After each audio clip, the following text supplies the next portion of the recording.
Hey everyone, welcome to the channel. I wanted to do a different kind of video today. I want to talk about some of my journal entries that I made during my some really hard days of OCD suffering, and when anxiety was really high, when I was really like feeling like getting through each and every single second was extremely difficult. I've never been much of a journaler. I don't know if that's a word. I've never kept a journal. I've never written down my thoughts on a regular basis. None of that, because it's, first of all, I've for myself personally, I found it quite pointless. I didn't find it helpful at all, and also it just never occurred to me that I want to put my thoughts on paper very regularly. Plus, for all you people who journal very regularly, it is a compulsion as well. So either way, it's good to try to give it up as a compulsion and try to see how you feel without putting your thoughts down, right? However, there are some rare exceptions that I think in total in my life I might have made, like, what I won't even say journal entries. It was basically me literally just trying to get out of my own head kind of thing. So in total I might have made like 10 such entries or 10 pieces of writing that way. And I was going through this last night, and I have, like, again, I have no memory of writing any of this. Literally, I have no memory of writing any of this. And it was like reading someone else's writing. I somewhat remember some parts of those difficult days, and I remember feeling some things, but I don't remember feeling like what's in here, like all this kind of stuff. So I want to go through some of those just to show you the contrast of how bad it was, and try to give some hope from the fact that you can feel that way, but and then be able to come to this place that I am in right now. So yeah, let's. And by the way, just a heads up as well. Some of these do get really like dark. I again, it seems very unfamiliar because I don't see myself as someone who has had thoughts like this, but this is really dark emo kind of stuff as well in here. So I think I want to read some of these, and this might be a bit of a long video. So sit back. Um, yeah, so this one is, and these are all from 2019, because that was a year where a lot of like stuff was going down for me. So, and I don't think I hadn't come to OCD recovery at that point.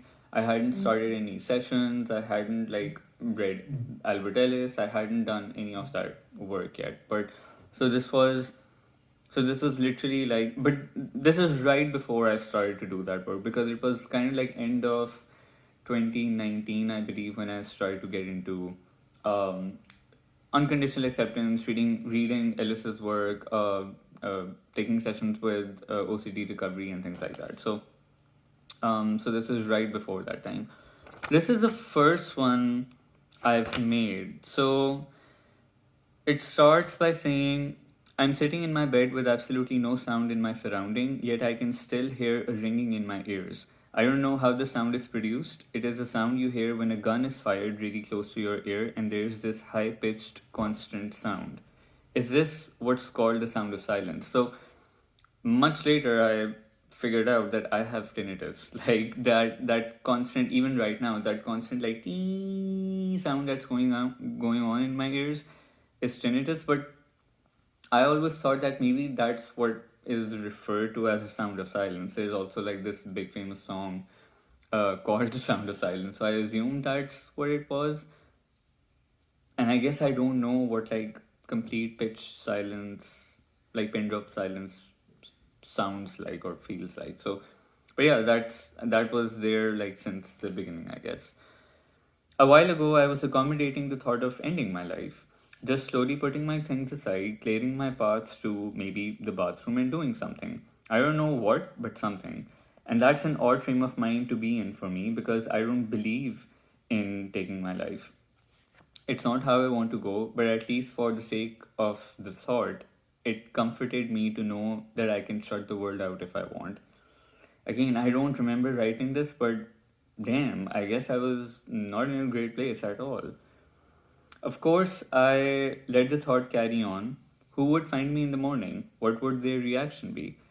And I believe one other reason I wouldn't want to do it is that I don't want to experience the horror on people's faces and the horror pouring out from their mouths. I know I'll be dead, but I still feel like my body will be able to experience all of it. And I don't want to give anybody else a traumatic experience to live with. I know how that feels. This probably reads like some dark suicide diary or someone's chronically depressed, and it's neither. I'm just, I stopped mid sentence to think what really it reads like. It's neither of the two. And that is true because I, even in that moment, I didn't feel like I was chronically depressed. There were like depressive days and there were like strong depressive episodes at times, but I didn't really feel depressed. I wasn't crying my eyes out, none of that. In fact, I barely ever cried, to be honest.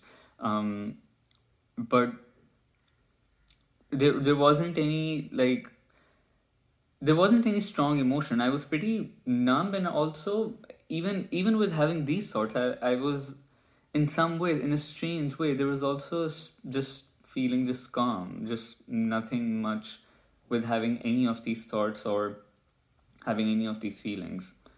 Which is why I've written that it's not like this is not like a going away note I'm writing. I'm also not feeling chronically depressed. I'm just, I don't know, it's neither of those. It's just what there is. And at times it also felt like I was having the thought but not the feeling. And that's what I was internally also just very much being hyper aware of as well, that it's a thought and or not a feeling. And I know for OCD sufferers that is exactly like the quicksand that they fall into, that oh, but now I'm also having a feeling, so what does that mean? It doesn't matter whether it's a thought or a feeling or both. But what I'm just trying to express over here is at the time what I was like thinking and what I was feeling at the time. Looking back now, I mean, obviously it didn't matter either way because it was my perspective of the thought itself, or my perspective on the feeling itself that mattered. So, but yeah, this is from February 13th February 2019. Then there's this another one which has no date to it, but this says, today I feel mentally and emotionally exhausted, and even the slightest sense of something irritating or saddening is worsening my condition, and all I want to do is sleep. I know it will make me feel better. Yeah, I was addicted to sleep. I would say now looking back, I think I was compulsively sleeping as well. I was taking very frequent naps. I was literally, even if I could slip in like a 10-minute nap, even at work, sometimes I would do it because it just felt like I could shut my brain off for a second. And this is what low frustration tolerance was like for me. Exactly what it says over here. I felt like even something slightly irritating or just like felt emotionally heavy, and it felt like it was taking a toll on my nerves and my brain. So this was just a short entry, again has no date, but I don't know. What else is in here? mm,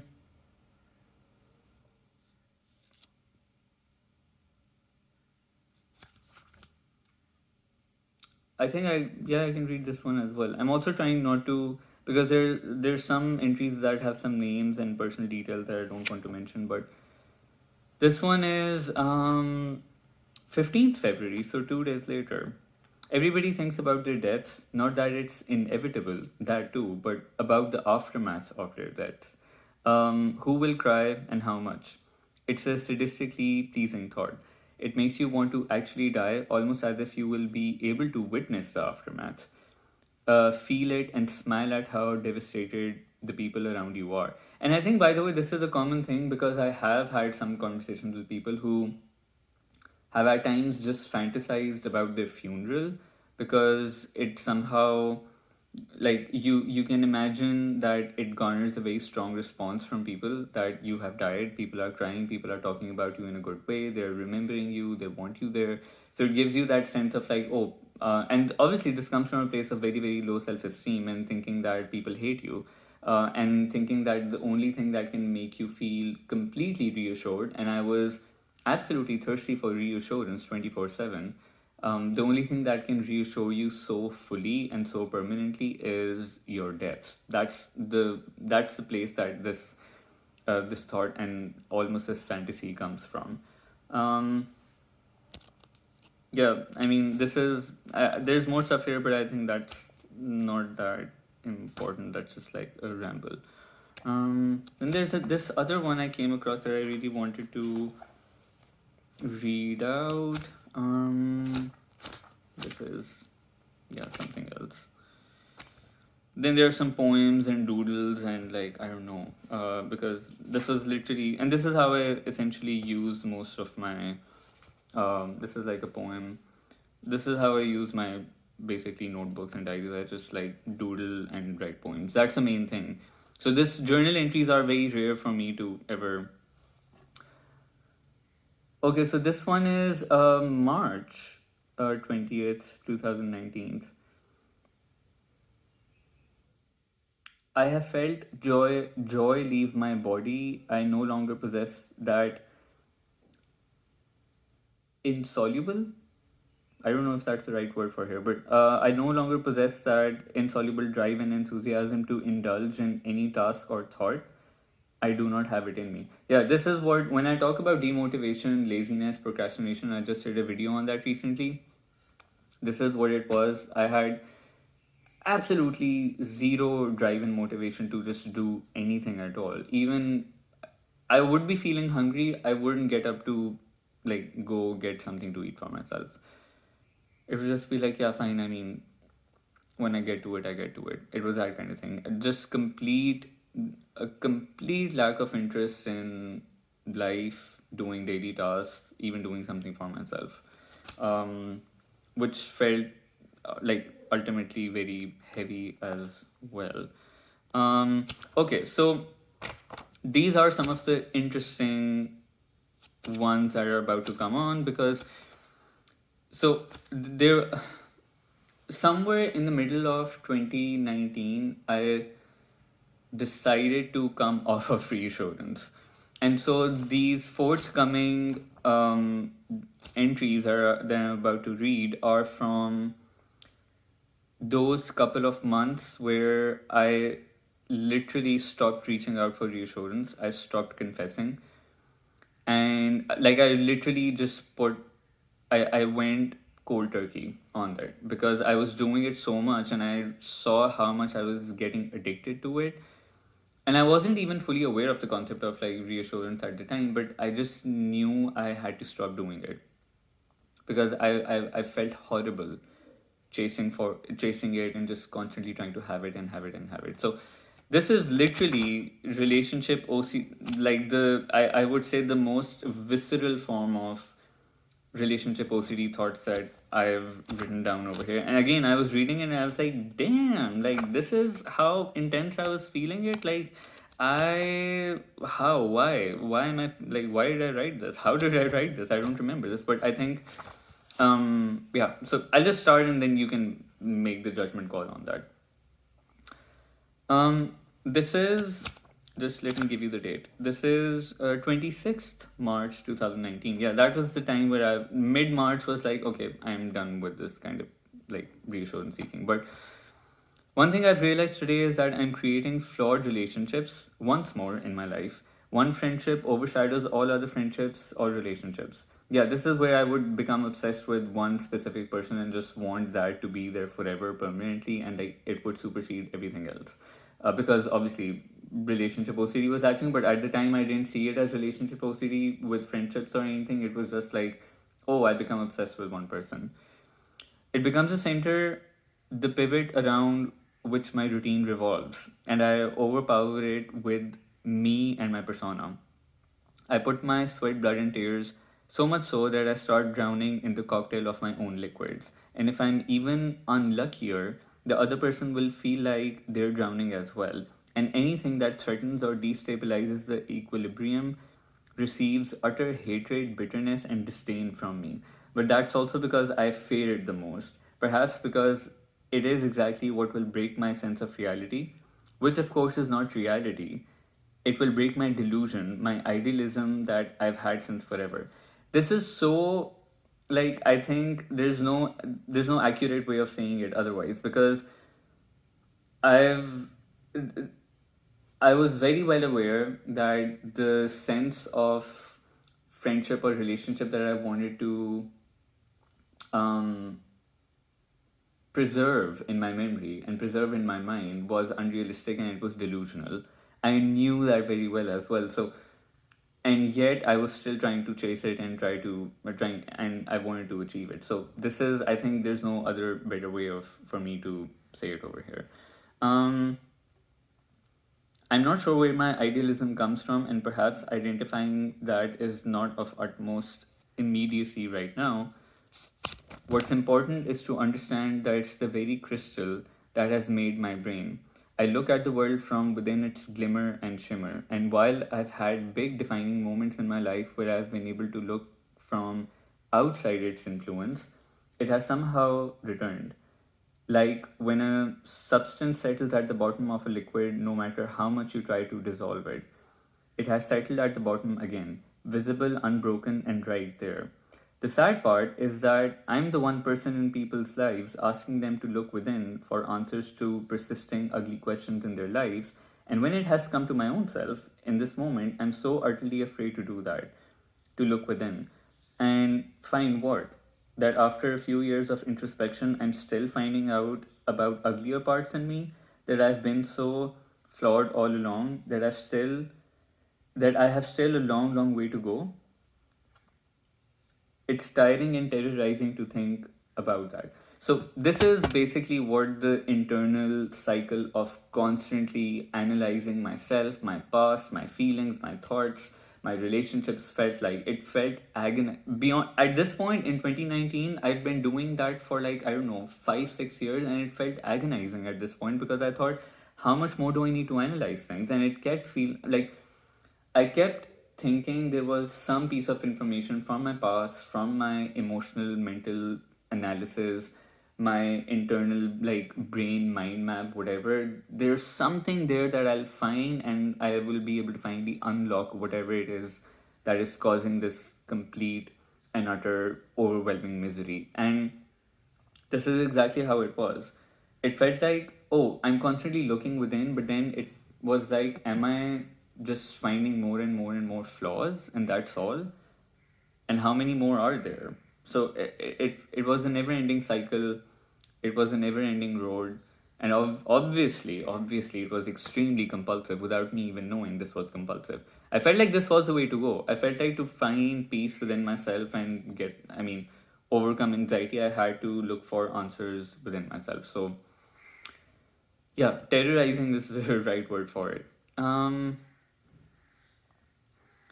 like if I think about how I want to mother and overpoweringly love someone in my life, how I want to teach them the lessons I have learned, um, how I want to be the one exceptional and most fantastic person they have the most fantastic friendship with. It shatters me. I'm embarrassed by myself. I'm wary of myself. I would advise people against being friends with me. Again, why am I saying this? I don't even remember believing this, but I feel because even if you look at my handwriting in this, like it's very so this is like a very fast version of my handwriting. So I can tell that this is a lot of thought vomit, and literally whatever was coming to my head I was just putting down on paper. So I would never actually advise people to not be friends with me, but like I mean I guess in a very like raw place this is how I was thinking, I guess. This is super unhealthy, but again when you've been suffering with anxiety, low self-esteem, irrational beliefs, like really chronic irrational beliefs for many, many, many years, this is how it comes out. um I'm kind of that unhealthy person that nobody should be friends with. I have the potential to ruin lives, to be a toxic presence. I'm jealous, obsessive, possessive, insecure, maddeningly suspicious. I think, this line just encapsulates so many forms of relationship OCD fears. I'm jealous, obsessive, possessive, insecure, maddeningly suspicious. I think there's no other better way to put it. I have so much bitterness and hate in me for those who I think are going to harm me, and I hate myself for being so wrong, for having so much wrong in me, for having so much to correct, to admit that I'm in the wrong. Oh, this was like a massive, massive thing for me. Like, I absolutely, absolutely wanted to avoid any situation where I would be wrong. I hated saying I am wrong, you are right. I hated saying I don't know. I hated saying at times I'm sorry. I would do it, but I would hate it because it just felt like, no, I can't be wrong. I don't want to be wrong. I don't want to be bad. It felt like too much to confront at times. So to admit that I'm in the wrong, that I'm on the bad side of things right now is, I don't know, the sentence makes no sense. Uh, I so desperately want to be right, good, correct, spectacular, pristine. Yeah, this is also a lot of moral scrupulosity as well, because I mean, I massively had that. And this is also, I think, like such a perfect sentence to use for it. I so desperately want to be right, good, correct, spectacular, and pristine. And the only way I can imagine that happening is me dying, likely by killing myself, um, and coming back to life. I know no other way of restarting myself, because if I don't, no one will ever like me. I will not be likable. This is 26th of March 2019. But yeah, that was the only way. So I think the other thing over here that I was feeling was this absolute entrapment in the past. I felt like I could not escape my past. I felt like the past was always going to follow me and is following me everywhere I go. And that felt very suffocating. That feeling of being trapped within your own memories and your experiences just like felt very, very, very excruciating.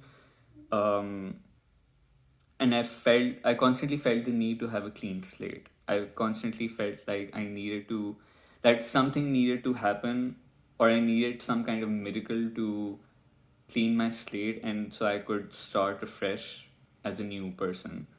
But obviously, that was a complete lack of life acceptance as well. That not accepting life for how it's turned out, not accepting myself for having made mistakes and like done some things I wasn't too proud of. Um, yeah. Mm-mm-mm.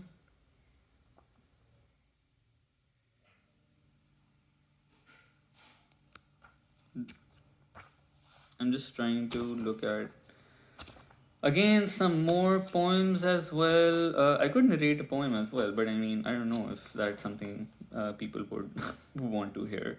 I'll just read this one stanza.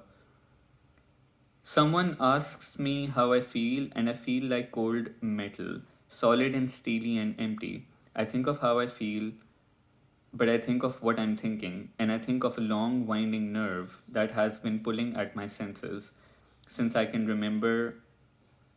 An annoyance, a cloud I cannot catch, an organ I cannot dissect, a thing, a thing, a thing. It's such a thing and nothing else. But this very thing, it sleeps within my skull and lies deep within my shoulders like little weights tied inside my flesh, hanging in small cavities, tugging at my fibers and clanking with my bones. I'm a deep, deep nothing, drained promises and expectations that swelled above my head and burst into dry air. Um, yeah, and then the rest of the stanza is me trying to figure out I mean. There's a lot of cutting and there's a lot of editing, so I was unsure about it, but I think I wrote it out somewhere else as a full, proper, like edited poem, but yeah, I just thought I would read that stanza. I really like this poem as well. I titled it "Solid, Steely, and Empty" because I think that's how I felt most of the time. Pum, pum, pum. What else can I read? There is something else I wanted to read from here. So this was a lot of retroactive jealousy, but also just general jealousy in friendships. Just a paragraph from that. This is. I'm actually not sure if it's April or September. What do you do when you're vehemently jealous? Do you try to understand where it's coming from and try to control it? Do you simply move on from it? Do you give into it and spew what? And spew venom into your relationships? Sometimes I don't understand my own handwriting. It's one of those feelings where you sense something chewing your insides. The constant fear of losing the other keeps pulling at your heart. It creates an unavoidable void in you. It never loosens its grip on you. And then there's just some like other personal stuff going on in there. Um, but this was me starting to feel like, oh, am I not important to the other person? Um, I already feel like I'll be lost. The state of constantly missing the other person and the thought of them finding comfort in another place. What if that comfort is more than the comfort I provide them? What if it's better? Will my place in their life be displaced? Where will I be after that? It's like I lose them to something else. How do I cope or make sense of it? Yeah, so when you come off of reassurance, basically your mind is going haywire. And when you're not confessing, your mind goes haywire and it's going in all sorts of directions. It, I think, heightens your insecurities, it heightens that sense of low self-esteem. It really intensifies in anxiety. It really intensifies that sense that you're losing something, or your worst fears are literally playing out in front of you. That's how it can feel. Because you're literally coming off of a drug. You're getting these withdrawal symptoms. So your body, your mind, everything is going in all sorts of directions.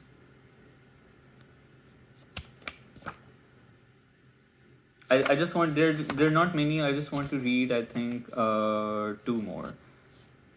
And this was, I think, towards the end of that no seeking reassurance period.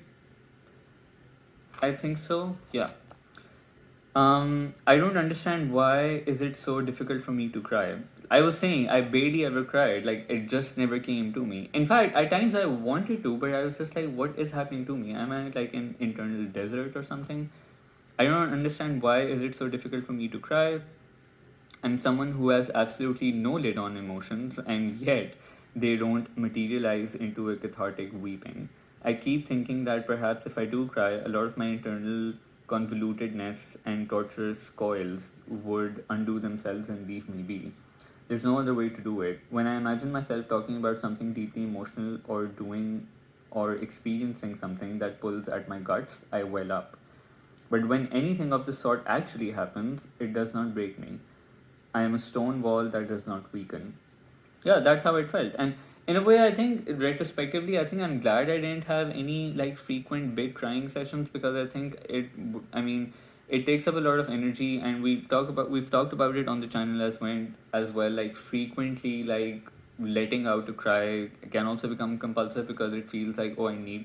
It's another way of getting things off your chest and getting things out of your head, and because trying to keep it in starts to feel way too uncomfortable, and that's where then it results in it's different for each person. It's reassurance, it's confessing, it's googling, it's crying, it's venting, it's lashing out, like it's compulsive journaling. It can be so many things because it's coming from that principle stance of thoughts and feelings should not be kept in. It should be all let out as soon as it pops up, because it's going to destroy you internally.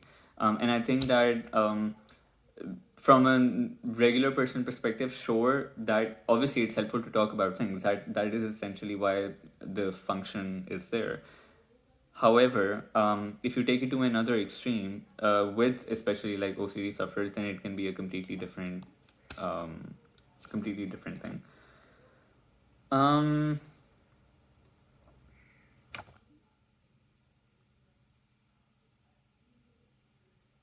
so yeah, so this is, I think, the final entry that I made from that time period. Um, and again, at this point, I didn't even know what unconditional acceptance was, but it's a couple of things in here are like amusing for me to read, just like now retrospectively. Um, this is 14th April 2019. It could be my mind and my body tricking me, but last night I think I felt the indifference settle in a little. So when you go off of reassurance and not confessing and really hold strong on that stance, the anxiety does start to come down, and then it's like, wait, starting to feel a little okay about this. How is that? So that's what I was trying to feel now. A calm bitterness, but nothing that was torturing me. It was some form of acceptance and resolve. I hope it only grows from here on out. I no longer want myself to be tortured, to have mental and emotional palpitations, and a constant feeling of everything spinning out of control. I want to let it be, and if the merry-go-round snatches me, catches the edge of my shirt, and takes me with it, fine. That's fine. I let it spin me, but I no longer want to try and enjoy and spin it myself. I think this was one of like a big moment where I was just literally just letting go. I was letting go of just that constant like ugh, you know. That's all I wanted to read from this. I think I want to just cap it off with another poem which is not complete over here, but I'm just like I just was again, it literally says at the top, an incomplete poem. um so it goes, this is an ocean wide bed of contradictions, of thoughts and feelings, the shallow and deep, of breathing and drowning, and I sit here swimming through elaborate waves and never ending metaphors. Yeah, that I remember writing.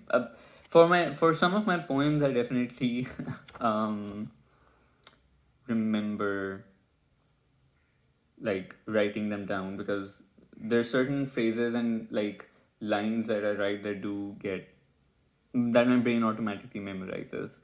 Um,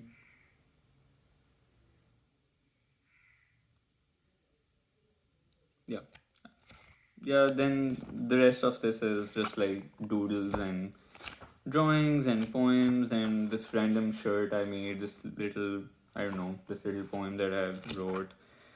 Um, what else? Oh, and then I have some, yeah, I don't know, this random thing that I've drawn over here.